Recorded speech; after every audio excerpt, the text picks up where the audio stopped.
अपने आसपास में आपने जरूरी ये देखा या सुना होगा कि कोई स्टूडेंट ज्यादा पढ़ाई भी नहीं कर रहा है, लेकिन उसके रिजल्ट चौंका देने वाले होते हैं, क्योंकि उसने कम समय में ज्यादा पढ़ाई की है, या यह भी कह सकते हैं कि उसने स्मार्ट तरीकों से पढ़ाई की है।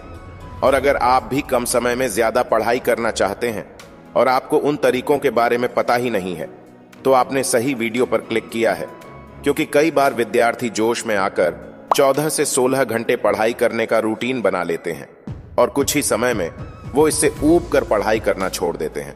इसलिए आपको यह गलती बिल्कुल भी नहीं करनी है, नहीं तो आपका भी मन पढ़ाई में नहीं लगेगा। दोस्तों, पढ़ाई करते समय आपके अंदर डिसिप्लिन होना बहुत जरूरी है।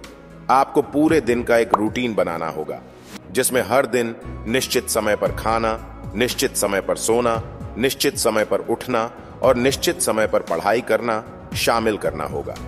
जब हम हर दिन डिसिप्लिन में रहकर काम करते हैं, तो हमारा शरीर, हमारा मन उस समय पर उस काम को करने के लिए फोर्स करता है। फॉर एग्जाम्पल, मान लीजिए अगर आप रात में 10 बजे सोते हैं, तो जब भी 10 बजेगा आपको नींद आने लगेगी, आपका मन ही आपसे कहने लगेगा कि सोने का टाइम हो गया।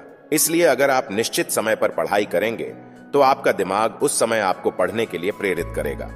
अपने दिन का एक दिनचर्या बनाएं और अपने सभी काम उसी दिनचर्या के अनुसार करें।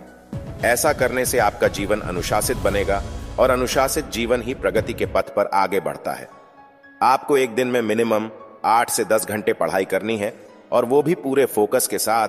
फोकस के बारे में हम थोड़ा सा बात करेंगे कि फोकस किसे कहते हैं। मान लीजिए आप पढ़ाई कर रहे हैं और आपके आमने सामने या फिर बगल में कुछ भी हो रहा है। आपको पता ही नहीं चलना चाहिए कि मेरे दोस्त बगल में क्या कर रहे हैं। आप अपने किताबों में इतना डूब गए हैं, इतना खो गए हैं कि आपके चारों तरफ क्या हो रहा है आपको पता ही ना चले। इसको हम कहते हैं फोकस। और दूसरी बात, पढ़ाई करते समय बीच बीच में ब्रेक लेना बहुत जरूरी है, क्योंकि चाहे इंसान हो या मशीन, आराम की जरूरत सबको पड़ती है। लेकिन ब्रेक लेने का मतलब यह नहीं है कि आप टीवी या फिर मोबाइल देखने बैठ जाए या इधर उधर की बातें सोचने लगे।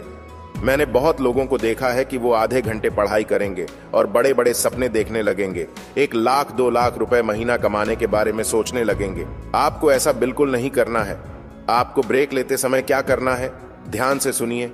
मान लीजिए आपने 2 घंटे पढ़ाई की, तो आपको 15 से 20 मिनट का ब्रेक लेना है, और उस 15 से 20 मिनट में आपने जो भी पढ़ा है उसी को रिवीजन करना है। आपको पानी पीना है तो पीते रहिए, कुछ भी खाना है तो खाते रहिए, बट आपके माइंड में रिवीजन चलते रहना चाहिए कि आपने 2 घंटे में कौन कौन से टॉपिक को पढ़ा है। दोस्तों, यही होता है कम समय में ज्यादा पढ़ाई करना। बड़े बड़े यूट्यूब चैनल वाले कहते हैं कि पढ़ाई के बाद जब आप ब्रेक लेते हैं, तो उसमें आप अपने मनपसंद के गाने सुन सकते हैं। दोस्तों, मैं इस बात को नहीं मानता, क्योंकि स्टडी करने के बाद अगर आप म्यूजिक सुनेंगे, तो 2 घंटे में जो आपने पढ़ाई की है उसे भूल जाएंगे। यह मेरा खुद का एक्सपीरियंस है। अगर आपको म्यूजिक सुनना है तो आप कपड़े साफ करते समय सुन सकते हैं, या फिर ट्रैवल करते समय सुन सकते हैं। आपको पढ़ाई करने के बाद म्यूजिक नहीं सुनना है।